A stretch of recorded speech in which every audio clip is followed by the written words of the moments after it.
এখনো পর্যন্ত উগ্রপন্থী হিন্দুরা কত কায়দা কৌশল চালিয়ে যাচ্ছে ট্রাম্পের সাথে মিলমিশ করে এই দেশটাকে এখনো বিশ্বের কাছে জঙ্গি রাষ্ট্র বানানোর চিন্তায় আছে।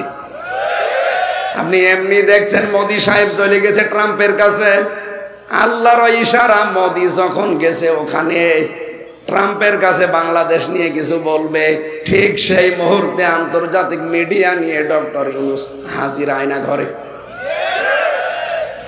এমন গুটি চলেছে যে আন্তর্জাতিক সংস্থাগুলো বিশেষ করে জাতিসংঘ সব উল্টিয়ে দিয়েছে। মোদি যে কিছু বলবে সে মুখ আর নেই। উগ্রপন্থী হিন্দু যারা বিশেষ করে আমেরিকায় আছে, এরা এত সূক্ষ্ম ব্রেনে কাজ করছে বাংলাদেশ অস্থিতিশীল করার জন্য। এটা জঙ্গি বসবাস করে এরকম কিছু ধোয়া তুলে দেশটাকে আবার ওই জালেমার হাতে তুলে দেওয়ার চিন্তা ভাবনা করছে। এই জন্য সংস্কার খুব তাড়াতাড়ি করে নির্বাচন দেওয়া দরকার, কারণ নির্বাচিত সরকারের হাতে না গেলে ও জালেমা তো বসে নেই। আর ওরা তো গরুর চোনা খাওয়া মানুষ, আমরা খাই গরুর দুধ, আর ওরা মাথা খুব সমস্যা মাথায়। চিন্তা ভাবনা নিয়ে গিয়ে যাচ্ছে। দেশে বহু কুলু তৈরি করেছিল, একটাও ধপে টেকে নাই, একটাও হালে পানি নেয়নি। তখন এখন চিন্তা করছে দেশকে কি করে জঙ্গি রাষ্ট্র বানানো যায়। এই যে মানুষ এক জায়গায় টুপি মাথায় দিয়ে বসে আছে, জমান নামাজ পড়ে বের হয় হাজার হাজার মানুষ, ওইটা তখন ফটো তোলে, কারণ দাড়িওয়ালা টুপিওয়ালা মানুষ মসজিদ থেকে বের হয়। একটা জানাজায় দাড়িওয়ালা টুপিওয়ালা মানুষ যায় না, এইটা ছবি তুলে এই উগ্রপন্থী হিন্দু যারা আছে, এটা যাতে রেকর্ড হচ্ছে আমি জানি, ওদের কানেও যাবে। এইটা নিয়ে তখন ট্রাম্পকে দেখায়, এই দেখেন বাংলাদেশ কোথায় পৌঁছিয়েছে, সব জঙ্গিদের দখলে। আর ওরা এমনিতে দাড়ি টুপি দেখলে ভয় পায়। এক কথা বলছেন এখানে। এ কারণে এখন নতুন একটা চাল আরম্ভ করছে, এটা যেন বাংলার কোন মানুষদের নতুন ফাঁদে পা না দেয়। দেশকে আজ 6 মাস কয়দিন হয়ে গেল, এই 6 মাস কয়দিনে একটাও জঙ্গি নাটক পেয়েছেন? কারণ যিনি নাটক লিখবে তিনি তো পালিয়েছে, আর যাদেরকে নিয়ে নাটক করাবে তারাও পালিয়েছে। এই ডিআইজি মনিরুল আর আসাদুজ্জামান কাউন্টার টেররিজমের এই দুইজন এই নাটকগুলো সাজাতো, আর এটা লিখে দিত যিনি পালিয়েছে উনি। এখন যেহেতু নেই কেউ দেশে, এই জন্য 6 মাস কয়দিন হয়ে গেল একটা জঙ্গি নাটক আর কেউ বানাতেও পারে না, আমরা দেখিও না। কিসের জঙ্গি? সবগুলো ওদের বানানো। কথা বলে না কেন? সুতরাং আন্তর্জাতিক মিডিয়াতে বারবার প্রচার করা লাগবে দেশে জঙ্গি বলে কিছু নেই, এগুলো সব ওদের বানানো নাটক। কয়েকটা যদি উগ্র থাকে তারা জেলখানায় পড়ে আছে গাজীপুরের কাশেমপুরে। আমি 3 বছর ছিলাম ওখানে, দেখেছি। আল্লাহ দলের প্রধান আছে একজন, আব্দুল মতিন, এই গাজীপুরের কাশেমপুরে। জিজ্ঞাসা করলাম কি আপনি? বলছে আমি আল্লাহ দলের প্রধান। আপনি তো সভাপতি, একটা দলের সেক্রেটারি লাগে। বলছে আমার ছেলে হচ্ছে সেক্রেটারি। ও সভাপতি, ও ছেলে সেক্রেটারি, ওরা উগ্র। এই তাছাড়া জঙ্গি বলে আমরা যা আন্দাজে আলেমদের ধরে নিয়ে মামলা দিয়ে দেয়। এই নাটকটা 6 মাস কয়দিন হয়ে গেল, দেখেছেন? সুতরাং বিশ্বে এটা প্রকাশ করা দরকার, এই দেশে সাম্প্রদায়িক কোনো উস্কানি নেই। এরা যা ছড়িয়েছে এই 54 বছর সব মিথ্যা কথা। এতদিন ওরা আমাদেরকে দাবিয়ে রাখতো যে এই দেশে সাম্প্রদায়িক সম্প্রীতি নষ্ট হয়, এদেশে দাঙ্গা হয়, অন্যান্য ধর্মের যারা আছে তারা অনিরাপদ। এগুলো যে মিথ্যা কথা মাইক্রোসফট সবগুলো প্রকাশ করে দিয়েছে। দেখেন আপনি বিশ্বের আন্তর্জাতিক মিডিয়া যতগুলো আছে, 257টা রাষ্ট্র দুনিয়ায়, এতগুলো রাষ্ট্রের উপরে তারা চিন্তা ভাবনা করে গবেষণা চালিয়ে তারা প্রকাশ করেছে সবচাইতে বিশ্বে বেশি মিথ্যা তথ্য ছড়ায় ভারত। সুতরাং বাংলাদেশে যে সাম্প্রদায়িক সম্প্রীতি আছে, সামনে রোজা আসতেছে, রোজা আর পূজা দরকার হয় একসাথে হয়, এবং হয়েছে, সামনেও হবে। এই কথা বলে না কেন? এই জন্য হিন্দুরা পর্যন্ত এখন জানাচ্ছে যে না, আমরা এই আগস্টের 5 তারিখের পর থেকে সবচাইতে বেশি নিরাপদে আছি। তার মানে এর আগে আমাদেরকে অনিরাপদ রেখেছিল যারা এতদিন ছিল দায়িত্বে, তারা গোবিন্দ পরামানিক পর্যন্ত এই কথা বলছে যে না আমরা এখন নিরাপদে আছি, কারণ ওরা দেখতে পাচ্ছে মুসলমান তাদের মন্দির পাহারা দিয়েছে আগস্টের 5 তারিখের পর থেকে। এটা বিশ্বের মিডিয়ায় বারবার ছড়ান, বিশেষ করে যারা দুনিয়া কন্ট্রোল করছে তাদের কাছে। আমরা চাই উগ্রপন্থী কোন হিন্দুরা যেন এ দেশের দখল নিতে না পারে। এই কথা বলেন না কেন? আপনি তড়িঘড়ি করে কিছু করে ফেলবেন, দেখবেন 2-3 মাসের ভেতরে এমন অরাজকতা সৃষ্টি করবে। এরা যে করবে তার প্রমাণ আপনাদের জাহাঙ্গীর 2 দিন আগে কি বলেছে দেখেননি? যে ঢাকাতে আমাদের যারা চলাফেরা করতে দেয় না আমরা তাদের রাতের ঘুম কেড়ে নেব। তার মানে সামনে ওরা এরকম সিদ্ধান্ত নেবে, এটা আল্লাহ আগে ফাঁস করে দিয়েছে। সূরা নমলের ভেতরে আছে 34 নম্বর আয়াতে, জালেম যদি কোনো সময় চেয়ার পায় ওর প্রথমেই 2টা কাজ হাতে নেয়। ইন্নাল মুলুকা ইযা দাখালু ক্বরিয়াতান আফসাদুহা ওয়া জাআলু ইজ্জাতা আহলিহা আদিল্লাহ। 1 নম্বরে জালেম চেয়ারে বসার পরে বিশৃঙ্খল পরিবেশ তৈরি করে দেয়, সব জায়গায় দুর্নীতির আঁকড়া বানায়। এটা তো দেশে ছিল না। আপনি এমন কোন জায়গার নাম বলেন তো যেখানে দুর্নীতি ছিল না? মসজিদের ইমাম পর্যন্ত ঘুষ দিয়ে নিয়েছে।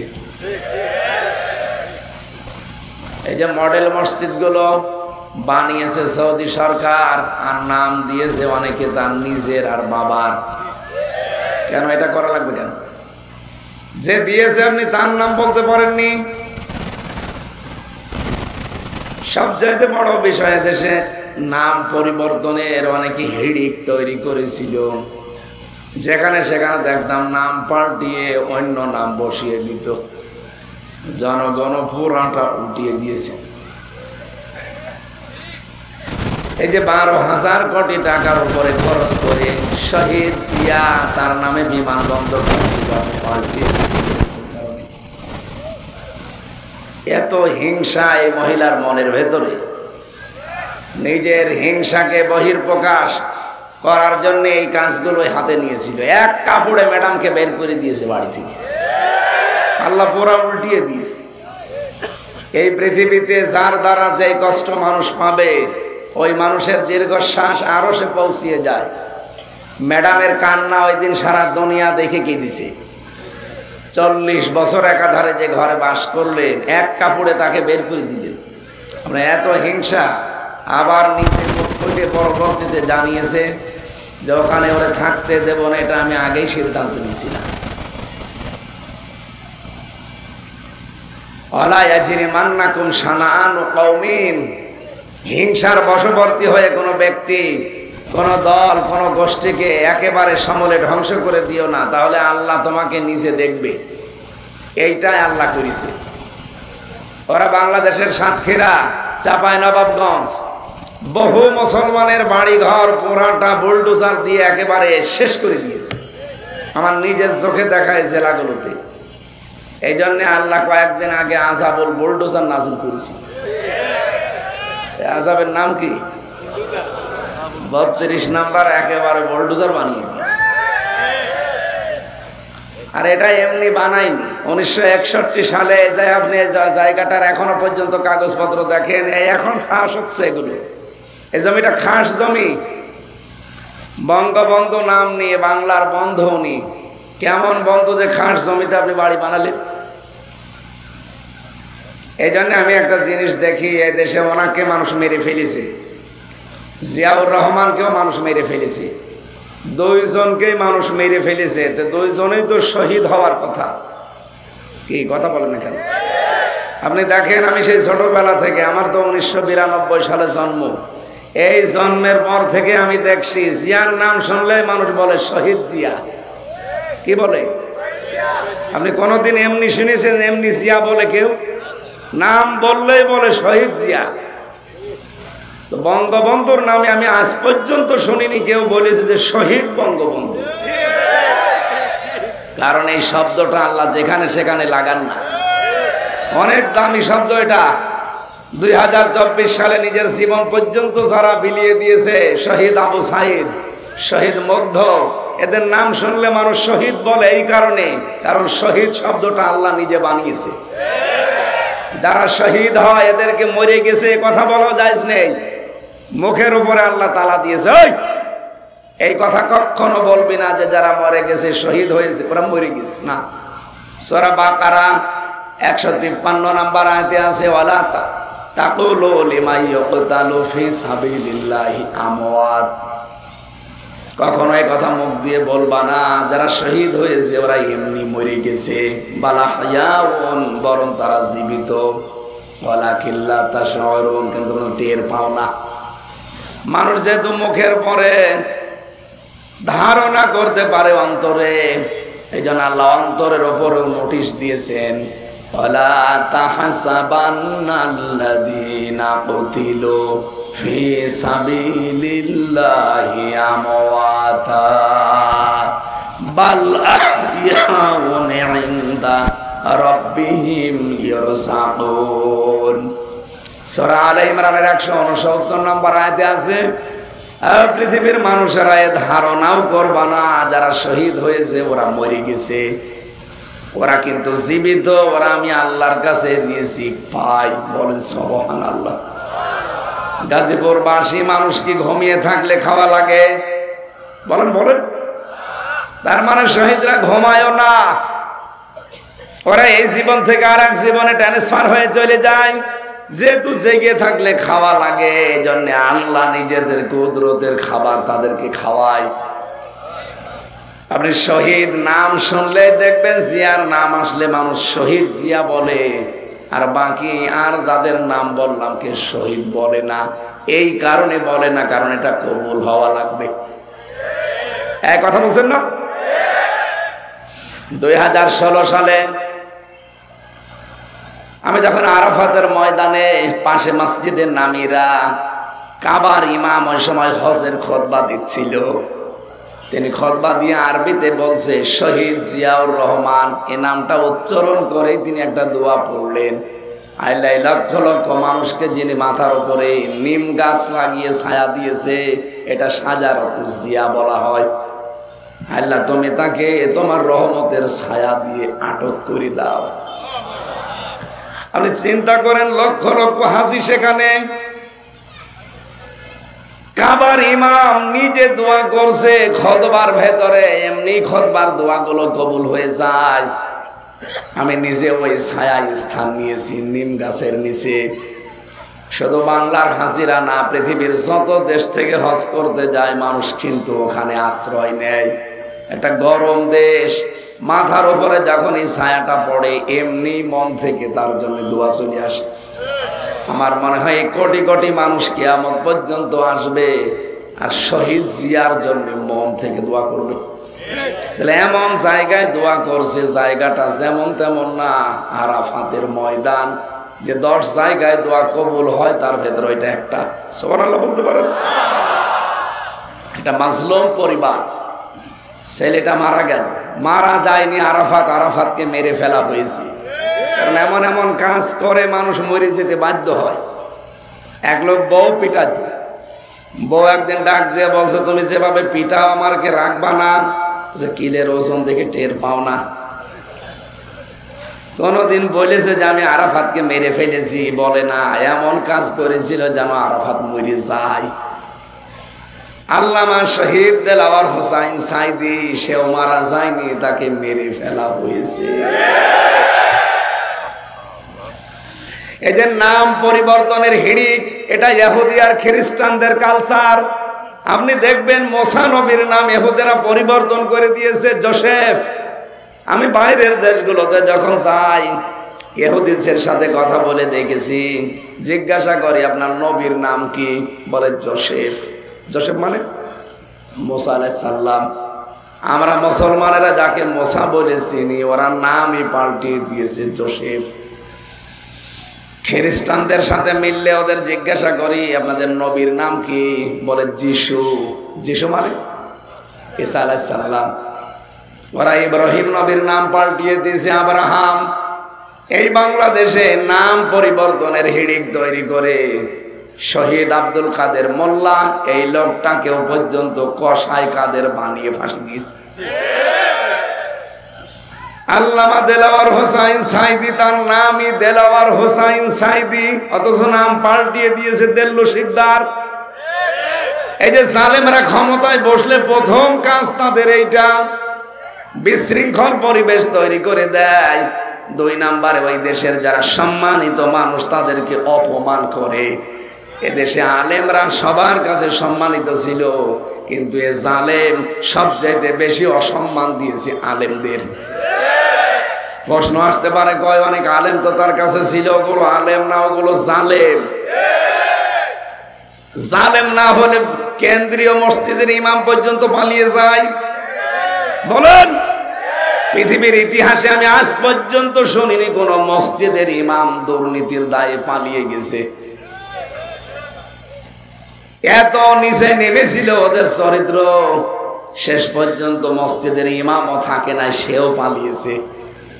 পরবর্তীতে এসেছিল ইমামতি নেওয়ার জন্য জোর করে, এদেশের জনগণ জোতা পিটা করছে। লজ্জা তো নেই। সকালবেলা আবার স্ট্যাটাস দিয়েছেন, জনগণ জুতা মেরেছে কিন্তু আমার গায়ে লাগেনি। শয়তান, মানে কি বলবো আর মানুষকে।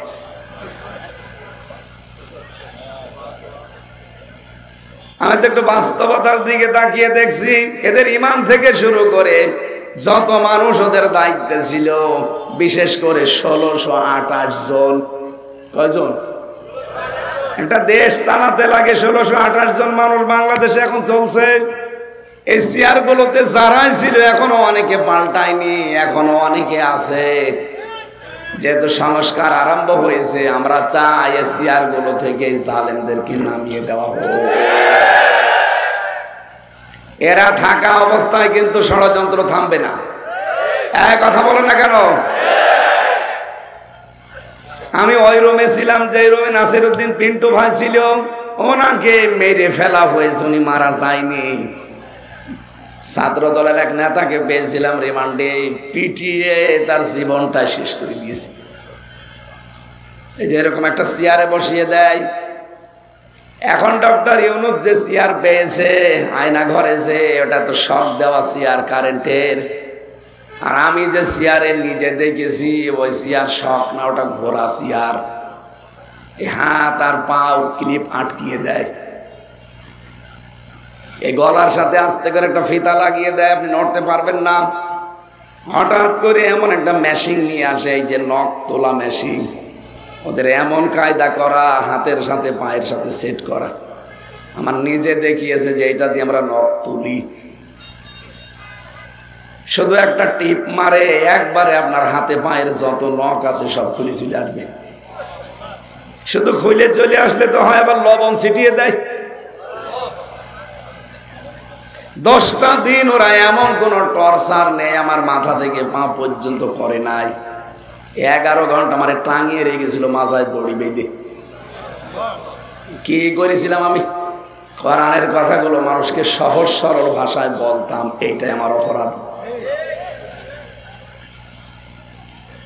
আমি আমার আগে যিনি ছাত্র দলের এক ভাই, বাড়ি চট্টগ্রামে, ওনার এই চেয়ারে বসিয়ে আমার সামনে দিয়ে নিয়ে গেল, বলছে আমরা একবার শুধু সুইচ টিপ দেব, 1 মিনিটে 120 বার ঘুরবে, আপনার গলা আটকানো, হাত পা আটকানো, নড়িতেও পারবেন না। 1 মিনিটে যদি একটা চেয়ার 120 বার ঘোরে, 1 মিনিট পরে মনে হবে আমি 3-4টে দুনিয়া দেখতে পাচ্ছি। এই কষ্টগুলো এই মানুষগুলো সহ্য করেছে। এমনি এখানে বসে আছে 15.5 বছর আমাদের জীবনটা জাহান্নাম বানিয়ে দিয়েছে। একজন বিচারপতি বিদায় নেওয়ার আগে কথা বলেনি যে দেশটা আপনারা জাহান্নাম বানিয়ে ফেলেছেন? কথা বলেন না কেন? ওটা কি বিচারপতি আমাদের দেওয়া? ওদের নিজেদের বিচারপতি এই কথা যদি বলতে পারে, বিচার ব্যবস্থা কোথায় ছিল? যা মনে লেগেছে ওই একটা মহিলা তাই করেছে। আর এই 1628টা চেয়ারে যারা ছিল এরা সব ওই জালেম আর সব সহযোগী। আলেমদেরকে এত অপমান করেছে, ধর্ষণের মামলা দিয়েছে আলেমদের নামে। আল্লামা সাইদির নামে সর্বশেষ মামলাটা হচ্ছে ধর্ষণে। যে মহিলাকে সাজিয়ে নিয়ে এসেছে অ্যাডভোকেট তাজুল ইসলাম জিজ্ঞাসা করছে, এই মেয়ে, মাওলানা সাইদি আপনাকে ধর্ষণ করেছে? বলছে জি হ্যাঁ। আপনার জন্ম তারিখ কত? 1975। ধর্ষণ করেছে কত সালে? 1971। উনি বলছে মাননীয় আদালত এই পয়েন্টটা লিখে, এ মহিলার জন্ম 75-এ, ও ধর্ষিত হয়েছে 71-এ, ওকে রুহের জগতে ধর্ষণ হয়েছে। এই চলছিল বিচার ব্যবস্থায়। শুধু এইটা না, সারা দেশের অবস্থা একই। কিচ্ছু জানে না, ঘরে ঘুমিয়ে আছে। হঠাৎ করে ও চোখ খুলে দেখছে এ গাজীপুর থানা হাজতে। কি গো, এখানে কি? গাছ কেটেছিস? কখন? স্বপ্নে। বেশি বললাম? প্রত্যেক জায়গায়, সারা বাংলাদেশে সব জায়গায় 1 ইঞ্চি জায়গাও বাকি ছিল না। আপনি যে রাতে একটু ঘুমাবেন সে জায়গাও পাননি। ধানের খেতে বাঁশের নিচে মানুষ ঘুমিয়েছে, নিজের সাক্ষী। আর জালেমরা এখন সাফাই গায় যে কি করেছি আমরা, আমাদের পালিয়ে যাওয়া লাগলো। আবার কি করবেন? কিছু যদি না করে থাকেন, অন্তত আয়না ঘরের কারণে আপনার ফাঁসি হওয়া দরকার। এই জন্য জালেমদের প্রথম কাজ হবে ওই দেশে বিশৃঙ্খল পরিবেশ তৈরি করে দুর্নীতির আঁকড়া বানাবে। একটা জায়গা দেখাতে পারবেন যেখানে দুর্নীতি নেই?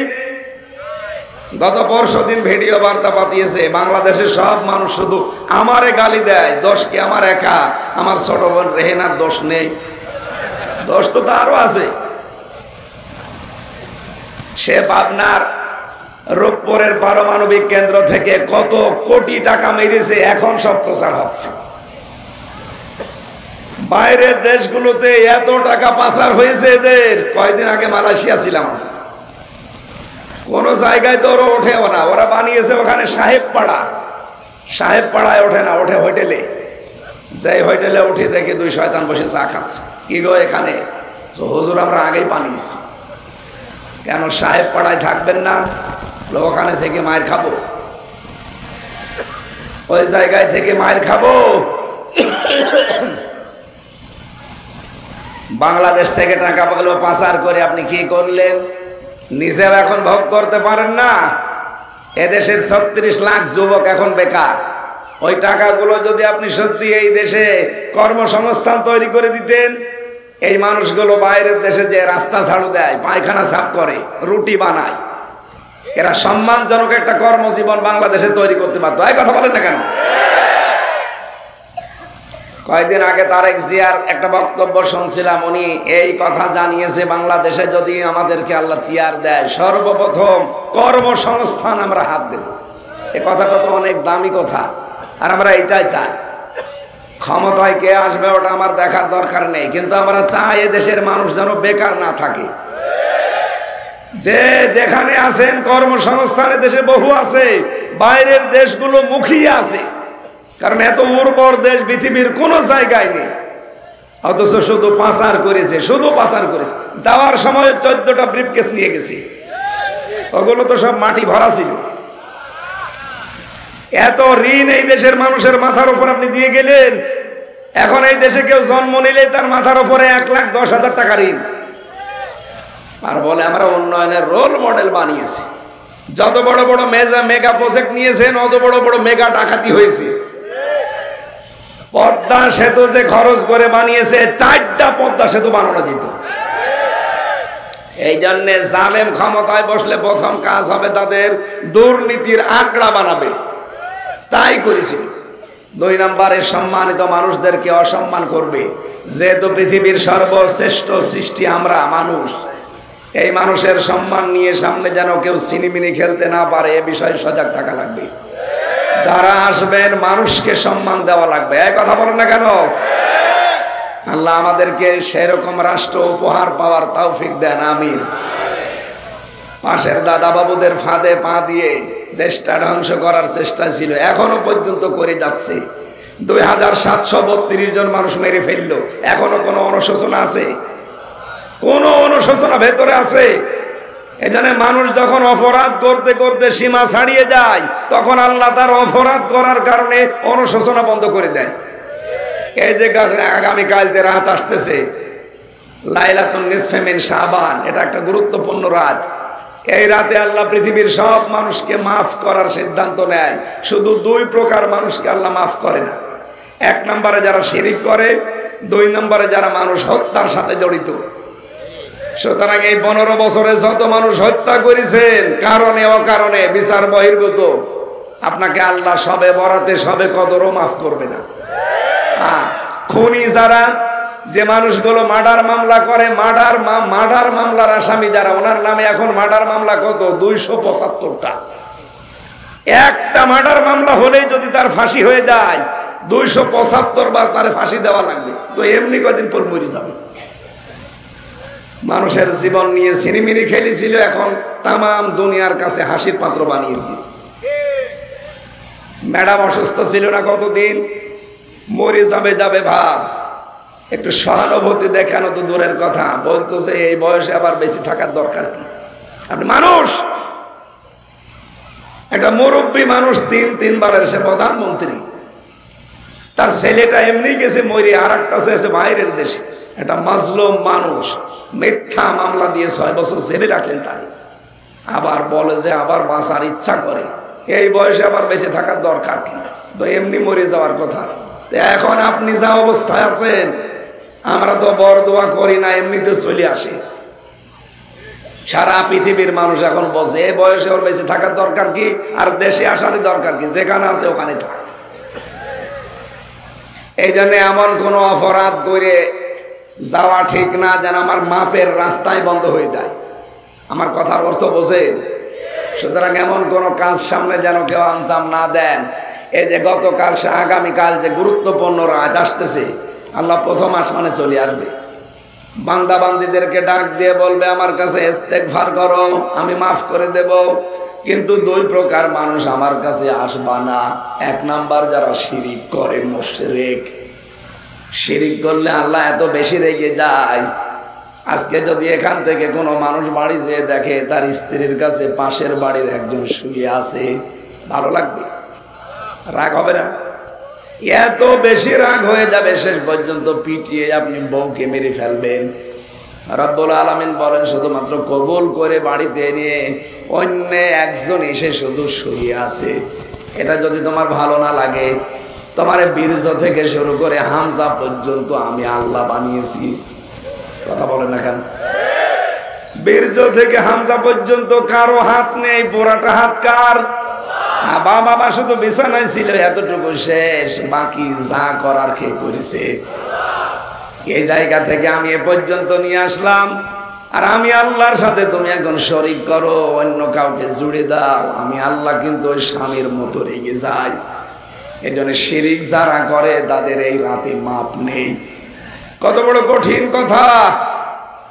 শিরিক করলে ওই জায়গাটা পর্যন্ত আল্লাহ অনিরাপদ বানিয়ে দেয়, নিরাপত্তা থাকে না। আপনি দেখবেন কাবার যে চত্বর, কোন মানুষ যদি কাবার চত্বরে প্রবেশ করে, কোরআনে কারিম জানিয়েছে তাকে আমার আল্লাহ নিজে নিরাপত্তা দিয়ে দেয়। এক কথা বসে, কাবার চত্বরে কেউ গেলে তাকে নিরাপত্তা দেয় কে? ইন্না আউয়ালা বাইতি উবুদিয়া লিন-নাস লাল্লাযী বিবাক্কাতা মুবারাকাও ওয়া হুদাল লিল আলামিন ফিহি আয়াতুম বাজ্জিনাতুম মাকামু ইব্রাহিম ওয়া মান দাখালাহু কানা আমিনা। সূরা আলে ইমরানে আছে, কোন মানুষ যদি কাবার এলাকায় যায় আল্লাহ তাকে নিজে নিরাপত্তা দেয়। এই কারণে দেয় কারণ ঘরটা কার? আরো জোরে বলেন। ও মুসলমানেরা, বাংলার দেশের, আমাদের এই দেশ কি কাবা শরীফ? বলেন বলেন। কাবা থেকে 600 কিলোমিটার দূর, 6000 কিলোমিটার। তাহলে এই দেশটা যদি শান্তি, স্বস্তি, নিরাপত্তা দিতে হয়, এখানেও কাবা শরীফের মতো কিছু কাজ করা লাগবে।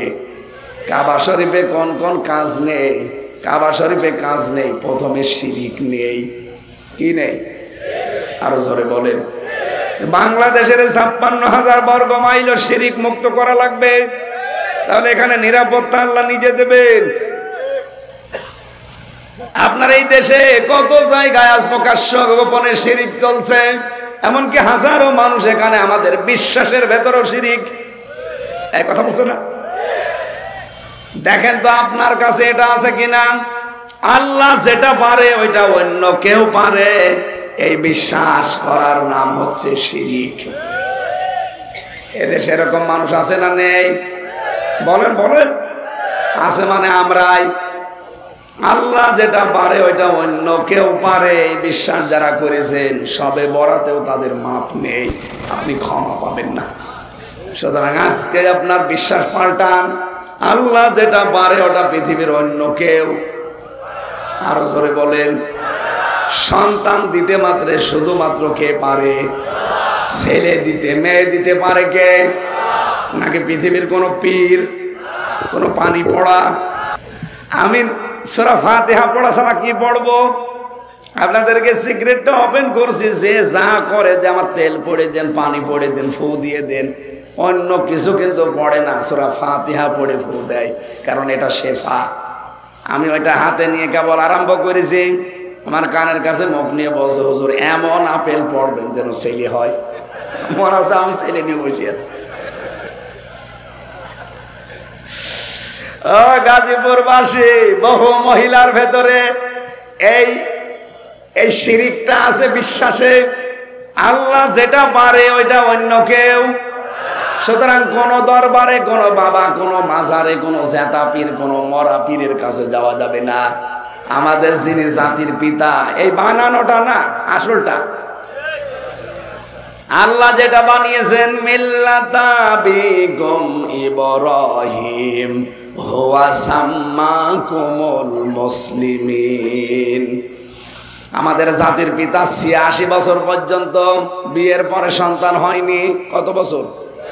৮৬ বছর তিনি কোন মাজারে গেছে, কবরে গেছে, কোন বাবার কাছে বলেছে?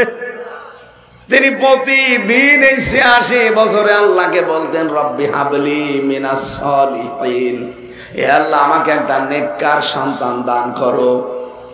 রব্বুল আলামিন দোয়াটা কবুল করেছিলেন, কিন্তু একদিন, ২ দিন, ৫ দিন পরে না, কত বছর? আপনি চিন্তা করতে পারেন। আল্লাহর খলিল বলা হয় তাকে। খলিল মানে আল্লাহর জন্য যিনি সবকিছু পারেন, আরবিতে তার নাম খলিল। এত বড় পাওয়ারফুল নবী, এই নবীর যদি বিবাহের পরে ৮৬ বছর একাধারে দোয়া করার পরে কবুল হয়, আর আপনি ২-৪ বছরে হাঁপিয়ে যান।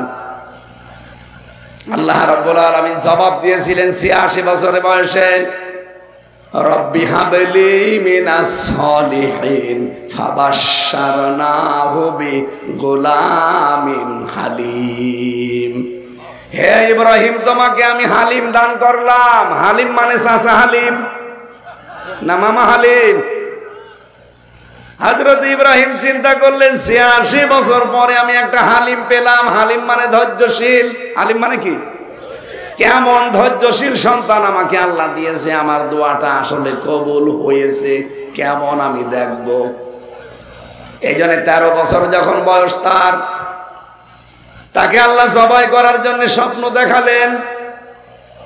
তিনি এসে সন্তানটাকে ডাক দিয়ে বললেন, ইয়া বুনাইয়া, হে আমার কলিজার টুকরা সন্তান, ইন্নী আরা ফিল মানাম আন্নী আযবাহুকা ফানজুর মাযা তারা। আমি স্বপ্নে দেখলাম তোমাকে জবাই করছি, এখন তোমার রায় বলো কি করব। প্রশ্ন আসতে পারে যে আল্লাহর নবী ইব্রাহিম বিধান পালন করছে কার? আরো জোরে বলেন কার? যিনি বিধান পালন করার সাহায্য করবে তিনি ইসমাইল। আল্লাহর বিধান আমি পালন করব, আমার ছেলের কাছে অনুমতি নেওয়া লাগবে কেন? এই কারণে তিনি অনুমতি চেয়েছিলেন। তিনি চিন্তা করলেন, আমি ৮৬ বছর বয়স পর্যন্ত দোয়া করলাম যে আমাকে তুমি নেককার সন্তান দাও। আল্লাহ যে বললেন আমি তোমাকে একটা হালিম দিলাম, সুসংবাদ দিলাম হালিম সন্তানের। কেমন ধৈর্যশীল সন্তান দিয়েছে এটা আমি পরীক্ষা করে দেখব। এই জন্য তিনি অনুমতি নিতে গিয়েছিলেন। সন্তানটাও এরকম ডাক দিয়ে বলে, বাবা আপনি যা আদিষ্ট হয়েছেন, ইয়া আবাতি ফাআল মা তুমার সাতাজিদুনি ইনশাআল্লাহু মিনাস সাবিরিন। আপনি আপনার আদিষ্ট কাজটা করেন, আমাকে আপনি ধৈর্যশীলদের মধ্যে পাবেন। ধৈর্যশীল পাবেন এ কথা বলেন নাই, তাহলে ১ বছর দিতেন। বহু বচন দিয়ে জানিয়েছেন যে আমি শুধু ধৈর্যশীল না, পৃথিবীতে আমার মতো বহু মানুষ ধৈর্যশীল আছে, তাদের মধ্যে আমিও একজন। তার মানে আমি এ বিষয়ে কোনো অহংকার করি না। জোরে বলেন সুবহানাল্লাহ। 13 বছরের মানুষ অহংকার থেকে মুক্ত হওয়ার জন্য কি শব্দ চয়ন করলেন যে আমি অহংকার করি না? অথচ বহু মানুষ আজ আমরা কিছু পেলে না পেলে আমাদের ভেতরে অহংকার চলে আসে। কথা বলেন। হযরত ইব্রাহিম তিনি রেডি হয়ে গেলেন। এখানে তাকান, আন্দাজ এসে বসে আছেন, এখানে শিক্ষা নেওয়া লাগবে। এ বসে। হযরত ইব্রাহিম তিনি হাতে নিলেন ছুরি, ইসমাইল গলা দিয়ে দিয়েছেন। চিন্তা করেন তো যে অবস্থা এখন আছে, আল্লাহর অর্ডার যদি ওই ছুরির উপরে না হতো গলা কেউ বাঁচাতে পারতো? আর জোরে বলেন না। যে কথা বলতে চাই আমি এখান থেকে, কোরআনে কারিমের সূরা সাফফাতের এই 99, 90, 100 নাম্বার আয়াত থেকে একটা বিষয় নিয়ে যান আজকে। ইব্রাহিম নবী তিনি আল্লাহর বিধান পালনের জন্য প্রস্তুত, আর ইসমাইল নবী আল্লাহর বিধান পালন করতে সাহায্য করার জন্য প্রস্তুত। তখন আল্লাহ ডাক দিয়েছেন, অনাদাইনাহু আইয়া ইব্রাহিম, হে ইব্রাহিম আমার ডাকটা শোনো, তোমরা যা করলে আমি আল্লাহ কিন্তু দেখেছি। বাংলার মুসলমানেরা এখান থেকে আজকে একটা শিক্ষা আমি বের করেছি, যেহেতু আল্লাহ ফালাম্মা আসলামা বচন দিয়েছেন, দুইজনে যখন আল্লাহর বিধান পালনে রাজি হয়েছে, এগ্রি হয়েছে, তখন বিধান পালন করা সহজ হয়েছে। ইব্রাহিম যদি বলতেন আমি জবাই করব, ইসমাইল যদি বলতেন না আমি জবাই হব না, জীবন আল্লাহর বিধান পালন হতো। ইসমাইল নবী যদি বলতেন হ্যাঁ আমি জবাই হয়ে যাব, ইব্রাহিম নবী যদি বলতেন না আমি জবাই হব না, জীবনও হতো। সুতরাং বাংলাদেশে আজ যারা দায়িত্বে আসবে তাদেরকে ইব্রাহিমের ভূমিকা পালন করা লাগবে। আমরা 18 কোটি জনগণ ইসমাইলের ভূমিকায় আসতে চাই। এই দেশে তখন আল্লাহর বিধান কায়েমে কেউ বাধা হয়ে দাঁড়াতে পারবে না। আমরা ইসমাইলের ভূমিকায় আসতে রাজি আছি না নেই? শিরিক মুক্ত জীবন তৈরি করলে আমার আল্লাহর পক্ষ থেকে নিরাপত্তা আসে। এর প্রমাণ কাবার চত্বর। যেহেতু কাবার চত্বরে প্রবেশ করলে ওই জায়গাটাতে আল্লাহ নিজে নিরাপত্তা দিয়ে দেয়। বাংলাদেশের এই 56,000 বর্গ মাইল যদি আমরা শিরিক মুক্ত করতে পারি, আল্লাহর কসম এখানেও আল্লাহ নিরাপত্তা দেবে। সূরা আনআম 7 নাম্বার পারা 17 নাম্বার পৃষ্ঠা 1ম নাম্বার লাইনের 82 নাম্বার আয়াতের প্রথম অংশে আছে। এটা তাফসিরে ফি জিলালিল কোরআনে পাবেন। রব্বুল আলামিন গ্যারান্টি দিয়েছেন, আল্লাযীনা আমানু ওয়া লাম ইয়ালবিসু ঈমানাহুম বিযুলমিন উলাইকা লাহুমুল আমন ইলা আখিরি আয়াত। এই দুনিয়াতে যারা ঈমান আনে আর ঈমানের সাথে শিরিক মিশ্রণ করে না, আমি আল্লাহ নিজের পক্ষ থেকে তাদের ঘোষণা দিলাম এরা নিরাপত্তার হকদার। বলেন সুবহানাল্লাহ। মানুষকে নিরাপত্তা দিতে পারে র্যাব, পুলিশে, আর্মিতে, কে বলেন তো? আল্লাহ পাক বলেন প্রতিটি মানুষের কাঁধের উপরে ফেরেশতা আছে, একে চলাফেরা করানোর জন্য আমি আল্লাহর গাইডলাইন আছে। এই ফেরেশতারা যদি আপনার পেছনে দায়িত্ব পালন না করে আপনি এক পা হাঁটতেও পারবেন না। কোরআনের কথা আমাদের বিশ্বাস হয়? কথা বলেন হয়? যেহেতু সব দায়িত্ব আল্লাহর, উনি বীর্য থেকে পর্যন্ত আল্লাহ আমারে বানিয়েছে, সুতরাং নিরাপত্তা একক সত্তা উনি দিতে পারেন। উনি নিজে ঘোষণা দিয়েছেন যারা শিরিক মুক্ত জীবন তৈরি করবে, তাদের ঈমানের সাথে শিরিক মিশ্রণ করবে না, তাদেরকে আমি নিরাপত্তার হকদার বানিয়ে দেব। সুতরাং বাংলাদেশ এখনো অনিরাপদ। এখনো পর্যন্ত উগ্রপন্থী হিন্দুরা কত কায়দা কৌশল চালিয়ে যাচ্ছে ট্রাম্পের সাথে মিলমিশ করে এই দেশটাকে এখনো বিশ্বের কাছে জঙ্গি রাষ্ট্র বানানোর চিন্তায় আছে। আপনি এমনি দেখছেন মোদি সাহেব চলে গেছে ট্রাম্পের কাছে, আল্লাহর ইশারা মোদি যখন গেছে ওখানে ট্রাম্পের কাছে বাংলাদেশ নিয়ে কিছু বলবে, ঠিক সেই মুহূর্তে আন্তর্জাতিক মিডিয়া নিয়ে ডক্টর ইউনূস হাজির আয়না ঘরে। এমন গুটি চলেছে যে আন্তর্জাতিক সংস্থাগুলো বিশেষ করে জাতিসংঘ সব উল্টিয়ে দিয়েছে। মোদি যে কিছু বলবে সে মুখ আর নেই। উগ্রপন্থী হিন্দু যারা বিশেষ করে আমেরিকায় আছে, এরা এত সূক্ষ্ম ব্রেনে কাজ করছে বাংলাদেশ অস্থিতিশীল করার জন্য। এটা জঙ্গি বসবাস করে এরকম কিছু ধোয়া তুলে দেশটাকে আবার ওই জালেমার হাতে তুলে দেওয়ার চিন্তা ভাবনা করছে। এই জন্য সংস্কার খুব তাড়াতাড়ি করে নির্বাচন দেওয়া দরকার, কারণ নির্বাচিত সরকারের হাতে না গেলে ও জালেমা তো বসে নেই। আর ওরা তো গরুর চোনা খাওয়া মানুষ, আমরা খাই গরুর দুধ, আর ওরা মাথা খুব সমস্যা মাথায়। চিন্তা ভাবনা নিয়ে এগিয়ে যাচ্ছে। দেশে বহু কুলু তৈরি করেছিল, একটাও ধপে টেকে নাই, একটাও হালে পানি নেয়নি। তখন এখন চিন্তা করছে দেশকে কি করে জঙ্গি রাষ্ট্র বানানো যায়। এই যে মানুষ এক জায়গায় টুপি মাথায় দিয়ে বসে আছে, জমান নামাজ পড়ে বের হয় হাজার হাজার মানুষ, ওইটা তখন ফটো তোলে, কারণ দাড়িওয়ালা টুপিওয়ালা মানুষ মসজিদ থেকে বের হয়। একটা জানাজায় দাড়িওয়ালা টুপিওয়ালা মানুষ যায় না, এইটা ছবি তুলে এই উগ্রপন্থী হিন্দু যারা আছে, এটা যাতে রেকর্ড হচ্ছে আমি জানি, ওদের কানেও যাবে। এইটা নিয়ে তখন ট্রাম্পকে দেখায়, এই দেখেন বাংলাদেশ কোথায় পৌঁছিয়েছে, সব জঙ্গিদের দখলে। আর ওরা এমনিতে দাড়ি টুপি দেখলে ভয় পায়। এক কথা বলছেন এখানে। এ কারণে এখন নতুন একটা চাল আরম্ভ করছে, এটা যেন বাংলার কোন মানুষদের নতুন ফাঁদে পা না দেয়। দেশকে আজ 6 মাস কয়দিন হয়ে গেল, এই 6 মাস কয়দিনে একটাও জঙ্গি নাটক পেয়েছেন? কারণ যিনি নাটক লিখবে তিনি তো পালিয়েছে, আর যাদেরকে নিয়ে নাটক করাবে তারাও পালিয়েছে। এই ডিআইজি মনিরুল আর আসাদুজ্জামান কাউন্টার টেররিজমের এই দুইজন এই নাটকগুলো সাজাতো, আর এটা লিখে দিত যিনি পালিয়েছে উনি।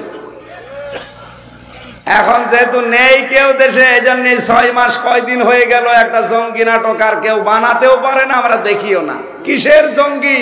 সবগুলো ওদের বানানো। কথা বলে না কেন? সুতরাং আন্তর্জাতিক মিডিয়াতে বারবার প্রচার করা লাগবে এদেশে জঙ্গি বলে কিছু নেই, এগুলো সব ওদের বানানো নাটক। কয়েকটা যদি উগ্র থাকে তারা জেলখানায় পড়ে আছে গাজীপুরের কাশেমপুরে। আমি 3 বছর ছিলাম ওখানে, দেখেছি। আল্লাহ দলের প্রধান আছে একজন, আব্দুল মতিন, এই গাজীপুরের কাশেমপুরে। জিজ্ঞাসা করলাম কি আপনি? বলছে আমি আল্লাহ দলের প্রধান। আপনি তো সভাপতি, একটা দলের সেক্রেটারি লাগে। বলছে আমার ছেলে হচ্ছে সেক্রেটারি। ও সভাপতি, ও ছেলে সেক্রেটারি, ওরা উগ্র। এই তাছাড়া জঙ্গি বলে আমরা যা আন্দাজে আলেমদের ধরে নিয়ে মামলা দিয়ে দেয়। এই নাটকটা 6 মাস কয়দিন হয়ে গেল, দেখেছেন? সুতরাং বিশ্বে এটা প্রকাশ করা দরকার, এই দেশে সাম্প্রদায়িক কোনো উস্কানি নেই। এরা যা ছড়িয়েছে এই 54 বছর সব মিথ্যা কথা। এতদিন ওরা আমাদেরকে দাবিয়ে রাখতো যে এই দেশে সাম্প্রদায়িক সম্প্রীতি নষ্ট হয়, এদেশে দাঙ্গা হয়, অন্যান্য ধর্মের যারা আছে তারা অনিরাপদ। এগুলো যে মিথ্যা কথা মাইক্রোসফট সবগুলো প্রকাশ করে দিয়েছে। দেখেন আপনি বিশ্বের আন্তর্জাতিক মিডিয়া যতগুলো আছে, 257টা রাষ্ট্র দুনিয়ায়, এতগুলো রাষ্ট্রের উপরে তারা চিন্তা ভাবনা করে গবেষণা চালিয়ে তারা প্রকাশ করেছে সবচাইতে বিশ্বে বেশি মিথ্যা তথ্য ছড়ায় ভারত। সুতরাং বাংলাদেশে যে সাম্প্রদায়িক সম্প্রীতি আছে, সামনে রোজা আসতেছে, রোজা আর পূজা দরকার হয় একসাথে হয়, এবং হয়েছে, সামনেও হবে। এই কথা বলে না কেন? এই জন্য হিন্দুরা পর্যন্ত এখন জানাচ্ছে যে না, আমরা এই আগস্টের 5 তারিখের পর থেকে সবচাইতে বেশি নিরাপদে আছি। তার মানে এর আগে আমাদেরকে অনিরাপদ রেখেছিল যারা এতদিন ছিল দায়িত্বে, তারা। গোবিন্দ পরামানিক পর্যন্ত এই কথা বলছে যে না, আমরা এখন নিরাপদে আছি, কারণ ওরা দেখতে পাচ্ছে মুসলমান তাদের মন্দির পাহারা দিয়েছে আগস্টের 5 তারিখের পর থেকে। এটা বিশ্বের মিডিয়ায় বারবার ছড়ান, বিশেষ করে যারা দুনিয়া কন্ট্রোল করছে তাদের কাছে। আমরা চাই উগ্রপন্থী কোন হিন্দুরা যেন এ দেশের দখল নিতে না পারে। এই কথা বলেন না কেন? আপনি তড়িঘড়ি করে কিছু করে ফেলবেন, দেখবেন 2-3 মাসের ভেতরে এমন অরাজকতা সৃষ্টি করবে। এরা যে করবে তার প্রমাণ আপনাদের জাহাঙ্গীর। 2 দিন আগে কি বলেছে দেখেননি, যে ঢাকাতে আমাদের যারা চলাফেরা করতে দেয় না আমরা তাদের রাতের ঘুম কেড়ে নেব। তার মানে সামনে ওরা এরকম সিদ্ধান্ত নেবে, এটা আল্লাহ আগে ফাঁস করে দিয়েছে। এই জন্য কারো ষড়যন্ত্রে পা দেওয়া যাবে না। অপারেশন ডেভিল হান্ট চলছে, কি দেখেননি? শয়তানের খোঁজে, এর বাংলা অর্থ শয়তানের খোঁজে। খোঁজ করুক, এদেশে কোন শয়তান যেন বাইরে না থাকে। দেশকে যারা অস্থিতিশীল করার চেষ্টা করবে তারাইকে 4 দেওয়ালের মাঝে নিয়ে যান। আর আর্মি এমন পিটানো পিটাচ্ছে, কিছু মানুষকে পেছনে বাদরের মতো লাল হয়ে যাচ্ছে। এই জন্য উস্কানিতে পা দেবেন না কারো। ওখান থেকে ববু উস্কানি দেয় আর আপনি পা দেন। আপনি কি গোপালগঞ্জ নাকি? এটা তো গাজীপুর। কথা বলে না কেন? সম্মানিত ভাইরা, যেহেতু একটা গুরুত্বপূর্ণ রাত কালকে, এই রাতে আল্লাহ রাব্বুল আলামিন কোরআন নাযিল করেছিলেন, ইন্না আনজালনাহু ফি লাইলাতিন মুবারাকা। যদিও এটা শবে কদরের জন্য বলা হয়, কোন কোন তাফসীরকারক জানিয়েছে না, এটা শবে বরাতের জন্যও।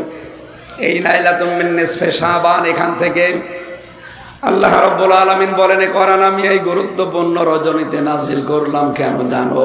ইন্না কুন্না মুনজিরিন, আমি নিজেই মানুষদেরকে সতর্ক করতে চাই। সুতরাং কোরআনে আল্লাহর যত বাণী আছে সব আমাদের সতর্ক বার্তা। আমাদের জীবন যেন সতর্ক হয়, সেই বার্তাগুলো এখানে দেওয়া আছে। সামনে আমাদের সময় আসতেছে সতর্ক হওয়া। পৃথিবীর প্রতিটি জিনিস সম্পর্কে আমাদের সচেতন হওয়া লাগবে, সতর্ক হওয়া লাগবে, বিশেষ করে জীবন সম্পর্কে। যেহেতু বেশি দিন আর থাকা যাবে না, খুব বেশি হলো এখানে যারা আছি 100 বছর পরে থাকতে পারবেন। কথা বলেন না কেন? 100 বছর না, আমার মনে হয় 70 বছর পরে সব আমরা কবরের নিচে যাব। নতুন মানুষ এসে গাজীপুর আবার চাষ করবেন। যেহেতু আমাদের জীবন সম্পর্কে সতর্ক হওয়া দরকার, জীবন সম্পর্কে সচেতন হওয়া দরকার, এই মুহূর্তে সেটা করার জন্য আমরা আহ্বান জানাচ্ছি। দুনিয়ার এই ফেরেবে পড়ে, পৃথিবীর এই জমিনের ফেরেবে পড়ে যেন আমাদের আখেরাতের বিশাল জীবন আমরা নষ্ট না করি, ভুলে না যাই। আল্লাহ আমাদেরকে আমাদের জীবন সম্পর্কে সচেতন হওয়ার তৌফিক দেন, বলেন আমিন। ও গাজীপুরবাসী, এই পৃথিবীতে আল্লাহ আমাদেরকে উদ্দেশ্য নিয়ে পাঠিয়েছিলেন, তার নাম ইবাদত। তার নাম কি? কতদিন এটা করা লাগবে? ওয়াবুদু রাব্বাকা হাত্তা ইয়াতিয়াকাল ইয়াকিন। ওই দিন পর্যন্ত ইবাদত করে যাওয়া লাগবে যতদিন ইয়াকিন না আসে, তার মানে মরণ না আসে।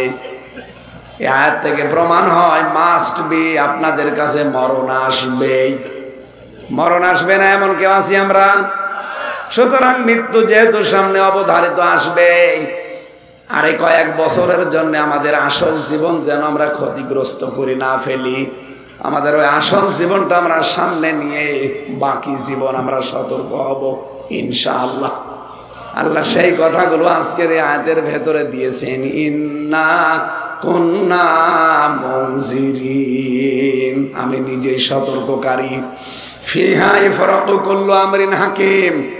এই যে গুরুত্বপূর্ণ রজনী শাবান, শাবান মাসের 14 তারিখের দিবাগত রাত, এই রাতে আল্লাহ ফেরেশতা পাঠিয়ে দেয় দুনিয়ায়, আর 1 বছরের জন্য গুরুত্বপূর্ণ কিছু সিদ্ধান্ত নেয়। আমরা আজকের এই রাতেই দোয়া করছি, আল্লাহ আগামীকাল তো করবেনই, এমন সিদ্ধান্ত যেন বাংলাদেশ সম্পর্কে আল্লাহ নেয়, যেন এ দেশটা নিরাপত্তায় পেয়ে যায়। এই কথা বোঝেন আমার? এমন সিদ্ধান্ত আল্লাহ যেন আমাদের দেশ সম্পর্কে নেয়, আগামী থেকে যেন এই দেশটা নিরাপত্তার চাদরে ঢেকে যায়। নবীজির ওই জামানায় একটা যুবতী মেয়ে সানা থেকে হাজরা মাউদ পর্যন্ত রূপের পরশা নিয়ে তারা হেঁটে গেছে। আল্লাহর ভয় ছাড়া তার ভেতরে কোনো ভয় থাকতো না। আমরা বাংলাদেশকেও ঠিক মেয়েদের জন্য ওই রকম বানাতে চাই, জনগণের জন্য আমরা ঠিক ওই রকম বানাতে চাই, যেখানে দুর্নীতি থাকবে না, যেখানে মানুষকে কষ্ট দেওয়া থাকবে না, যে দেশে আয়না ঘর থাকবে না, মিথ্যা মামলা যে দেশে থাকবে না, মিথ্যা সাক্ষী দিয়ে একটা মানুষের জীবন আপনি নষ্ট করে দেন। আপনি জানেন মিথ্যা সাক্ষী দেওয়া এটা কত বড় অপরাধ আল্লাহর কাছে। এ পৃথিবীতে যারা মিথ্যা সাক্ষী দিয়েছেন আপনার জন্য আল্লাহ জান্নাত হারাম করে দিয়েছে। এই 15.5 বছরে কত মিথ্যা মামলা, কত মিথ্যা সাক্ষী, আমি নিজে তো ভিকটিম দেখেছি। আমার বিরুদ্ধে যে 4টা সাক্ষী ওরা হাজির করেছিল, বলেন তো আমার নামে মামলা দিয়েছে আনসার আল বাংলা টিমের, আমি নাকি সারা দেশের প্রধান, অথচ ওটা কি আমি জানি না। যাদেরকে সাক্ষী হিসাবে নিয়ে এসেছে কুষ্টিয়া থেকে, জীবনে ওদের কোনোদিন নাম ও শুনিনি, দেখা তো দূরের কথা। পরবর্তীতে এই যে আগস্টের 5 তারিখের পরে মামলাটা পুরা ঢিসমিস হয়ে গেছে, ওই সাক্ষীদেরকে আমি নিজে যে বললাম, কি ভাই আপনার সাথে আমার কোনো শত্রুতা আছে? বলছেন না, প্রশাসন আমাদেরকে ভয় দেখিয়ে টাকা দিয়েছিল, এই কথা না বললে আমাদেরও ক্ষতি হবে। এই ছিল দেশের অবস্থা। এক একজনের নামে ওরা মামলা দিয়েছে 300, 500, 700। বিএনপির এক ভাই আমার সাথে ছিল, পটুয়াখালী বড়গোনায় বাড়ি, 313টা মামলা ওর নামে। আমি ওরে বলতাম যে ভাই আপনি কবে জামিন নেবে আর কবে বের হবে, এরা জীবনে হাজিরা দেবেন কবে? একটা মানুষের নামে 313টা মামলা দেয়, ওদের বিবেক আছে? দেশটা কোথায় যে নিয়ে গিয়েছিল, আল্লাহ আমাদেরকে হাতে ধরে বাঁচিয়েছে। আর এমন একটা মানুষকে বসিয়েছে যার নামে ওরা বিপদে পড়ে দোয়া পড়বে, সে দোয়া ইউনুসও পড়তে পারছে না। কি দোয়া ইউনুস পড়তে পারবে? আল্লাহ মনে হয় এর কায়দা করে বসিয়েছে। ওরা যেহেতু বিপদে আছে, ইউনুস দোয়া তো পড়তে পারবে না। আর উনি এখন যদি এই অবস্থায় না থাকতো, এই উগ্রপন্থী হিন্দুরা আর যারা পালিয়েছে এরা মিলে দেশটাকে কবে আবার তছনছ করে ফেলতো বিশ্বের কাছে। সুতরাং ওরা ডালে চলছে, ডালে ডালে, আর ইউনুস চলছে পাতায় পাতায়। ওটা মাথা না, ওটা একটা ম্যাগনেট। সুতরাং সেই কয়দিন উনি আছে, অন্তত বিশ্বের দরবারে দেশটাকে যেন কেউ উগ্রপন্থী, কেউ জঙ্গি রাষ্ট্র হিসাবে দেখাতে না পারে, সে বিষয়ে খুব সতর্ক থাকা লাগবে।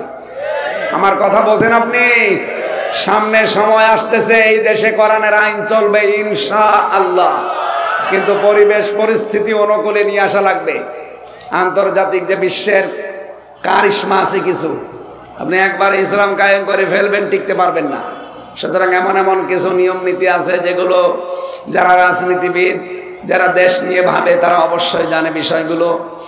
সামনে যেহেতু কালকের রাতে আল্লাহ গুরুত্বপূর্ণ সিদ্ধান্ত নিতে যাচ্ছে সারা দুনিয়া সম্পর্কে, বাংলাদেশ সম্পর্কে আল্লাহ এমন একটা সিদ্ধান্ত যেন নেয় যে আমরা শান্তি, স্বস্তি, নিরাপত্তায় বসবাস করতে চাই। সেরকম একটা দেশ, কাঙ্ক্ষিত একটা দেশ আমরা আল্লাহর কাছে চাওয়ার মাধ্যমে আজকে আমি আমার কণ্ঠ এবং পরিবেশ শেষ করে দিচ্ছি।